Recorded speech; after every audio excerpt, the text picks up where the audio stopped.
Untuk kupasan kali ni, kita akan bawakan vibe sembang seram sikit untuk betul-betul faham trauma yang diorang lalui. Okey, jom kita selami benda ni.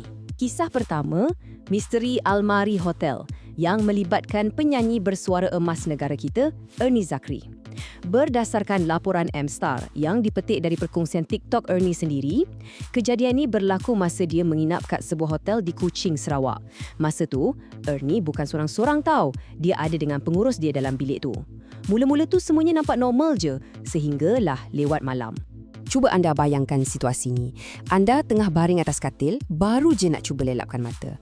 Keadaan memang sunyi sepi. Tak ada langsung bunyi tapak kaki dari lorong luar, bunyi TV atau orang borak dari bilik sebelah pun tak ada. Senyap seolah-olah masa terhenti. Tapi, tiba-tiba, bam! Keheningan malam tu dipecahkan dengan satu bunyi hentakan yang sangat-sangat kuat. Dan apa yang buat pengalaman ni jadi seram sejuk ialah bunyi itu bukan dari luar bilik tau. Ia datang dari dalam bilik dorang tu sendiri. Bunyi benar. Kat hotel, hari tu duduk dengan Maria dekat Sarawak Kuching Maria kan. Tahu tengah tidur. Dengar almari kena hempas.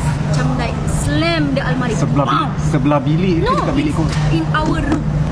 Masa Maria tak tidur, ni dah tidur. Lepas tu ni bangun, Maria, apa ni? Tidur je. So kita orang bual pasal tu memang betul. Rupanya hotel tu adalah hotel yang berhantu dekat Kuching. Okey, kita beralih ke kisah kedua, bayangan zaman kecil.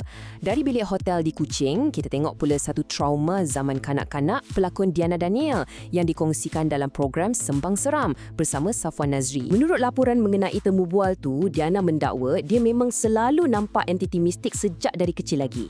Antara yang paling diingat, bayangan entiti ganjil yang menyerupai seekor ulat bulu besar dan juga penampakan sosok makhluk halus macam toyol. Ini bukan ilusi biasa budak-budak tau. Butiran yang Diana ingat tu sangat spesifik. Bukti betapa segarnya memori menakutkan tu melekat dalam ingatan dia sampai dah dewasa. Saya tengah tidur dalam bilik saya.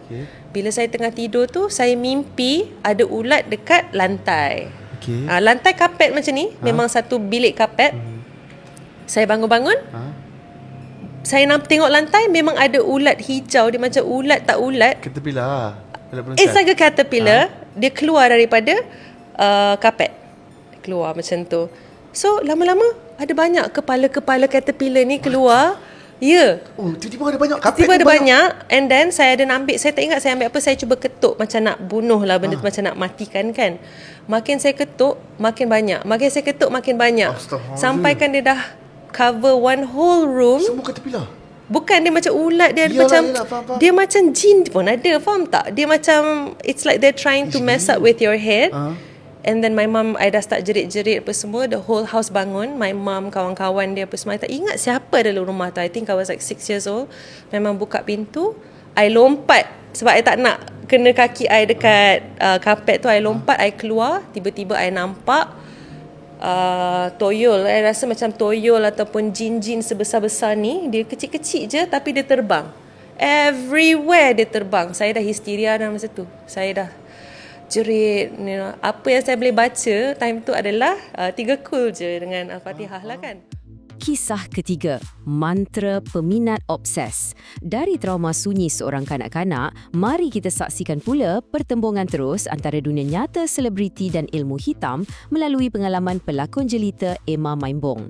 Kes ni cukup unik tau, sebab ia bermula dengan benda yang sangat rutin bagi artis, bergambar dengan peminat.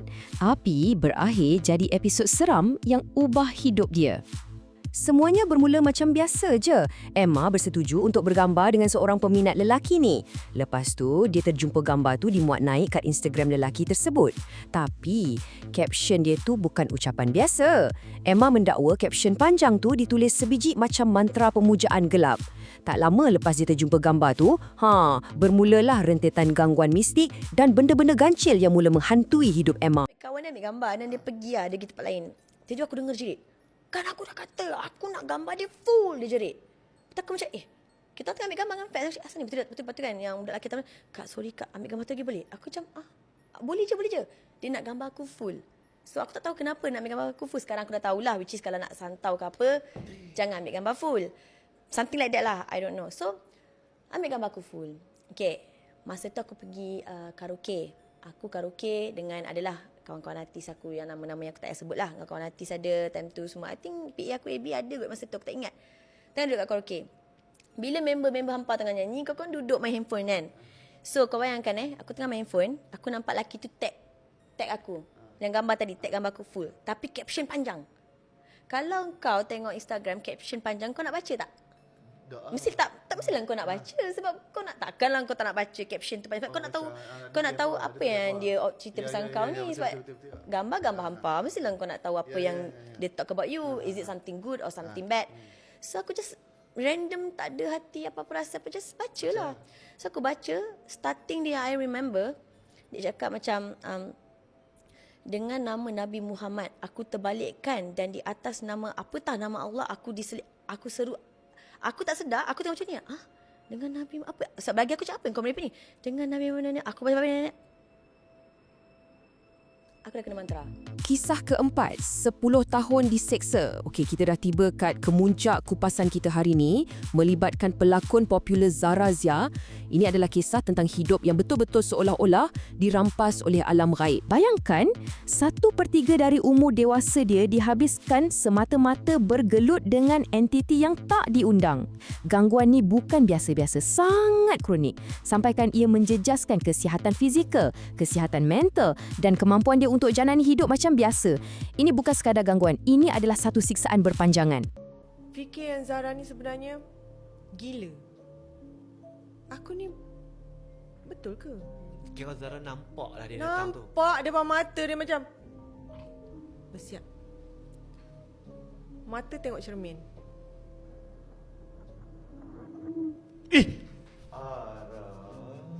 Kena minum air holy water dia tu. No. Dia bagi Zara minum air holy water tu.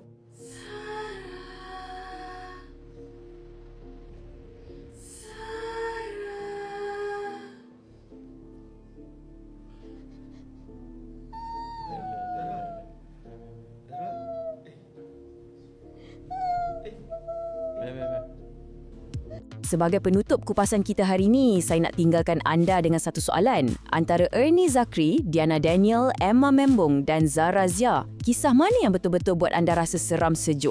Cuma kongsikan pendapat anda kat bawah. Terima kasih sebab sudi selami misteri ini bersama saya. Ingat tau, dunia ni penuh dengan rahsia. Dan kadang-kala, perkara yang paling menakutkan tu tersembunyi tepat kat bawah cahaya yang paling terang. Selamat berfikir dan sentiasa jaga diri.